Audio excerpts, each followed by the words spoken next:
आज हाईकोर्ट में रिया चक्रवर्ती की बेल हियरिंग है। आपको बता दें कि सतीश मान शिंदे हर एक कोशिश कर रहे हैं रिया चक्रवर्ती को जेल से बाहर निकालने की। हालांकि पिछली 2 बेल्स उनकी रिजेक्ट हो गई थी। 6 अक्टूबर तक की कस्टडी उनकी दे दी गई थी, लेकिन आज हियरिंग है और हियरिंग में आज सतीश मान शिंदे रिया को बचाने के लिए क्या कहेंगे, चलिए मैं आपको बताती हूं। रिया चक्रवर्ती के लिए उन्होंने जो रीसेंट एफिडेविट फाइल किया है उसमें उन्होंने कहा है कि एनसीबी का इस मामले में कोई लेना देना ही नहीं बनता है, क्योंकि ये जो पूरा केस है ये एनसीबी का जुरिस्डिक्शन नहीं है। ये मामला तो सीबीआई को दिया हुआ है। सुशांत सिंह राजपूत का जो केस है वो सुप्रीम कोर्ट ने ही सीबीआई को हैंडओवर किया था और जिस दिन ये केस सीबीआई को हैंडओवर हुआ था उसी दिन सुप्रीम कोर्ट ने इस बात को क्लियर कर दिया था कि अब आगे चलकर इस केस से रिलेटेड अगर कोई भी एफआईआर होगी तो उसकी इन्वेस्टिगेशन जो है वो सीबीआई ही करेगी और कोई अथॉरिटी नहीं करेगी, ना तो मुंबई पुलिस करेगी और ना ही बिहार पुलिस करेगी।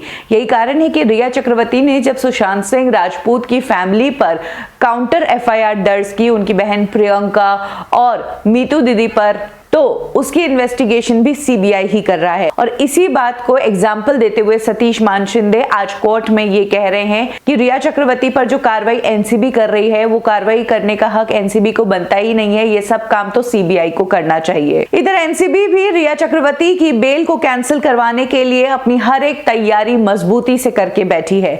एनसीबी ने कहा है कि अभी कोई नए समन हम इशू ही नहीं कर रहे हैं, अभी हमारा पूरा फोकस है रिया चक्रवर्ती की बेल को कैंसिल करवाने के लिए।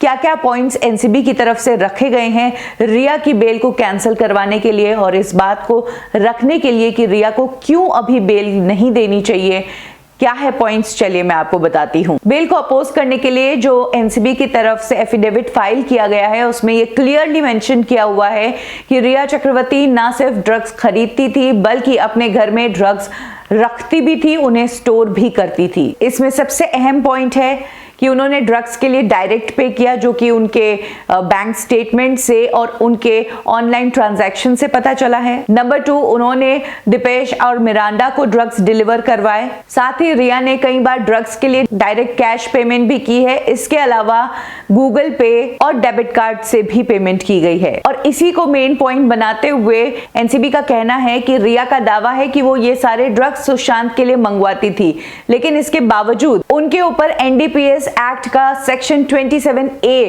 लागू होता है, क्योंकि इसके अकॉर्डिंग ड्रग्स को फाइनेंस करने वाला व्यक्ति, ड्रग्स को सप्लाई करने वाला व्यक्ति भी अक्यूज्ड होता है, भले ही उसने ड्रग्स कंज्यूम नहीं किए हो। यानी कि रिया ने खुद को बचाने के लिए जो स्टेटमेंट दिया है कि वो खुद ड्रग्स नहीं लेती थी लेकिन सुशांत के लिए मंगवाती थी, तो ऐसे में किसी और के लिए मंगवाना, ड्रग्स को फाइनेंस करना, उसकी सप्लाई करना भी एनडीपीएस एक्ट के तहत एक जुर्म है और उसी जुर्म के इल्जाम में रिया चक्रवर्ती को गिरफ्तार किया गया है। आज कोर्ट में इसकी हियरिंग चालू है। रिया चक्रवर्ती जेल में रहती है या बाहर आती है, इसका फैसला आज होगा।